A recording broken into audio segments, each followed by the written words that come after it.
নমস্কাৰ এই মুহূৰ্তত আহি পৰিছে সন্ধিয়াৰ কেইবাটাও বিগ ব্ৰেকিং নিউজ। আজি হৈছে 11 জানুৱাৰী। দেশৰ কোটি কোটি কৃষকৰ একাউণ্টত পিএম কিষাণৰ 22 নং কেজি 2000 টকা নহয় 6000 টকা প্ৰদান কৰিব কেন্দ্ৰীয় চৰকাৰে।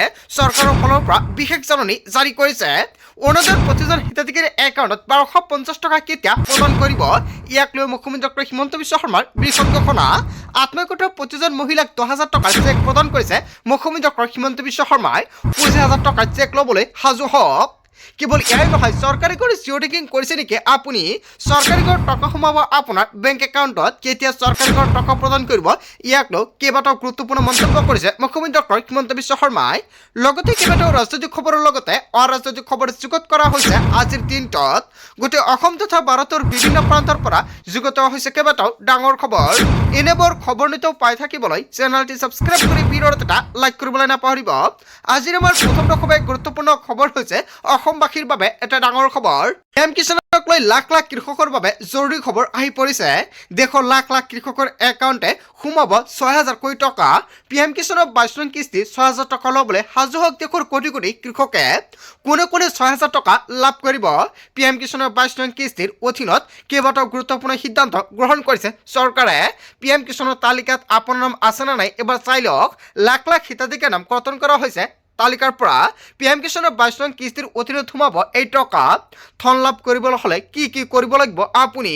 পিএম কিষাণৰ তালিকাত নাম থাকিলে এই তিনিটা গুৰুত্বপূৰ্ণ কাম কৰক। ধন লাভ কৰিবলৈ হ'লে কৃষকসকলে ই-KYC কৰাটো বাধ্যতামূলক। যদি আপুনি এতিয়ালৈকে ই-KYC সম্পূৰ্ণ কৰা নাই, অতি শীঘ্ৰে ই-KYC সম্পূৰ্ণ কৰক, অন্যথা আপুনি কিন্তু পিএম কিষাণৰ অধীনত 6,000 টকা নাপাব। বেংক একাউণ্টত লিংক কৰিব লাগিব আধাৰ কাৰ্ড আৰু UPIৰ সৈতে। হয়, যদি আপুনি এতিয়ালৈকে বেংক একাউণ্টটো আধাৰ কাৰ্ডৰ সৈতে লিংক কৰা নাই, অতি শীঘ্ৰে লিংক কৰাই ৰাখক, অন্যথা আপোনাৰ একাউণ্টত পিএম কিষাণৰ 22 নং কিস্তিৰ টকা নাপাব। মাটিৰ ৰেকৰ্ড পিএম কিষাণৰ পৰ্টেলত সঠিকভাৱে পঞ্জীয়ন কৰিব লাগিব। এতিয়াই চেক কৰক আপোনাৰ ষ্টেটাছ, এই তিনিটা আপোনাৰ সঠিকভাৱে আছে নে নাই। যদি মাটিৰ ৰেকৰ্ডটো এতিয়ালৈকে ঠিক হৈ থকা নাই, অতি শীঘ্ৰে এগ্ৰিকালচাৰ অফিচত গৈ আপুনি ঠিক কৰাই লৈ লওক, অন্যথা আপোনাৰ একাউণ্টত টকা নাপাব। মাৰ্চ আৰু এপ্ৰিল মাহৰ ভিতৰতে কৃষকসকলে এইবাৰ ধন লাভ কৰিব। হয়, দেশৰ কোটি কোটি কৃষকৰ বাবে অত্যন্ত ভাল খবৰ। মাৰ্চ আৰু এপ্ৰিল মাহৰ ভিতৰত কৃষকসকলে এই ধন লাভ কৰাৰ বিশেষ সম্ভাৱনা আছে। পিএম কিষাণক লৈ লাখ লাখ কৃষকৰ বাবে অত্যন্ত ভাল খবৰ আহি পৰিছে। সকলোৱে ৱেইট কৰি আছে কেতিয়া পিএম কিষাণৰ 22 নং কিস্তিৰ টকা প্ৰদান কৰিব চৰকাৰে। অৱশেষত কৃষকসকলৰ বাবে ভাল খবৰ আহি পৰিছে। তাৰ পিছত অসমবাসী ৰাজুক জনাইছো আমাৰ পৰৱৰ্তী খুবেই গুৰুত্বপূৰ্ণ খবৰ, লগতে ডাঙৰ খবৰ। চৰকাৰী পকীঘৰ লাভৰ বাবে চৰকাৰৰ ফালৰ পৰা বিশেষ জাননী জাৰি কৰিছে। চৰকাৰী পকীঘৰ লাভক লৈ আহি গ'ল ডাঙৰ খবৰ। গোহালিৰ ঘৰ, হাঁহৰ গঁড়াল, কেৱল এয়াই নহয়, কেঁচা ঘৰ বুলি ফটো দিয়াসকল পৰিব বিবাদত। আপোনাৰ গাঁও বা অঞ্চলত এনেকুৱাকৈ দুৰ্নীতি হৈছে নেকি, বা যদি আপুনি কৰিছে তেন্তে আপুনি পৰিব ভয়ংকৰ বিবাদত। চৰকাৰে জাৰি কৰিছে জাননী। চৰকাৰী ঘৰ লাভৰ বাবে ভুল তথ্য দিয়াসকল পৰিব বিপদত। কেৱল গৃহহীন দৰিদ্ৰযোগ্য পৰিয়ালেহে লাভ কৰিব PMAY চৰকাৰী ঘৰ। গাঁৱে গাঁৱে পঞ্চায়তৰ সভাপতিক জৰীপ চলোৱাৰ নিৰ্দেশনা জাৰি কৰিছে। প্ৰকৃততে পকী ঘৰ নাই বুলি পঞ্চায়তৰ সভাপতিয়ে আৰু সচিবকে গাঁও সভাত লিখি দিব লাগিব। জিঅ' টেগ কৰাসকলক বিভাগীয়ভাৱে চলোৱা হ'ব জৰীপ। ছেটেলাইটৰ জৰিয়তে চলোৱা হ'ব জৰীপ। হয়, চৰকাৰৰ ফালৰ পৰা ডাঙৰ সিদ্ধান্ত গ্ৰহণ কৰিছে। কোনেও এতিয়া চৰকাৰী ঘৰক লৈ জালিয়াতি কৰিব নোৱাৰিব। মন্ত্ৰী ৰঞ্জিত কুমাৰ দাসে কৰিছে ডাঙৰ ঘোষণা। আপোনাৰ চৰকাৰী ঘৰ আছে নেকি, বা যদি আপুনি নিজৰ টকাৰে আপুনি এটা ঘৰ দিছে, তেনে ক্ষেত্ৰত কিন্তু আপুনি নাপাব চৰকাৰী ঘৰ। মুঠতে ঘৰত পকী ঘৰ থাকিলে চৰকাৰী ঘৰৰ সুবিধাৰ পৰা বঞ্চিত হ'ব। এতিয়া চৰকাৰে চৰকাৰী ঘৰ প্ৰদান কৰিব, কিন্তু ছেটেলাইটৰ জৰিয়তে সম্পূৰ্ণকৈ ছাৰ্ভে কৰিব বা জৰীপ কৰিব। জৰীপ কৰাৰ পিছতে আপুনি পাব চৰকাৰী ঘৰ। যদি আপুনি যোগ্য হয় তেন্তে এই ঘৰ লাভ কৰিব। জিঅ' টেকিং চৰকাৰী ঘৰৰ টকা কেতিয়া প্ৰদান কৰিব চৰকাৰে? নিৰ্বাচনৰ আগতে চৰকাৰী ঘৰৰ টকা সোমাব পাৰে, কিন্তু এতিয়ালৈকে চৰকাৰৰ ফালৰ পৰা ডেট ঘোষণা কৰা হোৱা নাই। যেতিয়াই ডেটটো ঘোষণা কৰিব নিশ্চয় সম্পূৰ্ণকৈ জনাই দিম। তাৰপিছত অসমবাসী ৰাজুক জনাইছো আমাৰ পৰৱৰ্তী খুবেই গুৰুত্বপূৰ্ণ খবৰ, লগতে ডাঙৰ খবৰ। সংখ্যালঘুক কৰা উচ্চত হ'ল বিজেপি নিৰ্বাচন জিকাৰ এক হাতিয়াৰ। এনেকুৱাকৈ কেইবাটা বৃহৎ অভিযোগ উত্থাপিত কৰিছে অখিল গগৈয়ে। মুছলমানক ঘৰ ভাঙি দিলে হিন্দু মানুহে ভাল পাব, আৰু হিন্দুৰ ভোট লাভৰ হাততে মুছলমানক কৰিছে উচ্ছেদ। অসমৰ য'তেই মুছলমান দেখে তাতে ঘৰ ভাঙি দিয়ে মুখ্যমন্ত্ৰী ডক্টৰ হিমন্ত বিশ্ব শৰ্মাই। অসমৰ য'তেই মুছলমান দেখে তাতে বিদেশী বুলি অত্যাচাৰ কৰে। ৰাজ্যৰ দলৰ সভাপতি তথা বিধায়ক অখিল গগৈৰ বিস্ফোৰণ মন্তব্য। মুখ্যমন্ত্ৰী হিমন্ত বিশ্ব শৰ্মাক চেলেঞ্জ বিধায়ক অখিল গগৈৰ। হিন্দু মুছলমানৰ ৰাজনীতি নকৰাকৈ নিৰ্বাচনত জিকি দিয়কক এনেকুৱাকৈ চেলেঞ্জ দিছে মুখ্যমন্ত্ৰী ডক্টৰ হিমন্ত বিশ্ব শৰ্মাক। সংখ্যালঘু কৰা উচ্চত হ'ল বিজেপিৰ নিৰ্বাচনী জিকাৰ এক হাতিয়াৰ। হয়, অখিল গগৈ যিকেইটা অভিযোগ উত্থাপিত কৰিছে বা মুখ্যমন্ত্ৰী ডক্টৰ হিমন্ত বিশ্ব শৰ্মাক চেলেঞ্জ দিছে, জনতাই কি ক'ব? যদি জনতাৰ কিবা মন্তব্য কৰিব লগা থাকে আপোনালোকৰ মন্তব্যটো নিশ্চয় কমেণ্ট কৰি জনাই দিব। তাৰপিছত অসমবাসী ৰাজুক জনসমৰ পৰৱৰ্তী খুবেই গুৰুত্বপূৰ্ণ খবৰ, লগতে ডাঙৰ খবৰ, ভোটাৰ তালিকাৰ পৰা সন্দেহযুক্ত লোকৰ নাম কটাত যাবই। ইয়াক লৈ লুকাব লগা আমাৰ একোৱেই নাই। 2-3 ঠাইত নাম থাকিলে নাম কটা যাবই। মৰা মানুহৰ নাম ভোটাৰ তালিকাত ৰাখিব নোৱাৰি। ইয়াৰ আচাৰত একাংশৰ নাম কটাক লৈ মুখ্যমন্ত্ৰী ডক্টৰ হিমন্ত বিশ্ব শৰ্মাৰ বিস্ফোৰণ মন্তব্য। বিজেপিৰ এজেণ্ডাই শুদ্ধ ভোটাৰ তালিকা। বাংলাদেশীৰ নাম ভোটাৰ তালিকাৰ পৰা কটা যাব লাগে। বাংলাদেশীৰ পৰা মাটি উদ্ধাৰ কৰিব লাগে। এইটো এজেণ্ডা, ইয়াত লুকাব লগা কি আছে? অবৈধ মিয়াৰ নাম ভোটাৰ তালিকাত যাতে নাথাকে, অবৈধ মিয়াৰ দখলত যাতে মাটি নাথাকে, এইটো চলাই আমাৰ কাম আৰু দায়িত্ব। মিয়া বাংলাদেশৰ বিৰুদ্ধে কাম কৰিবলৈকে মানুহে আমাক ভোট দিছে। বিজেপিৰ এজেণ্ডা ৰাজহুৱা কৰি স্পষ্ট মাত মুখ্যমন্ত্ৰী ডক্টৰ হিমন্ত বিশ্ব শৰ্মাৰ। ভোটাৰ তালিকাৰ পৰা সন্দেহযুক্ত লোকৰ নাম কটা যাবই। অসমৰ মুখ্যমন্ত্ৰী ডক্টৰ হিমন্ত বিশ্ব শৰ্মাই বৃহৎ ঘোষণা কৰিছে।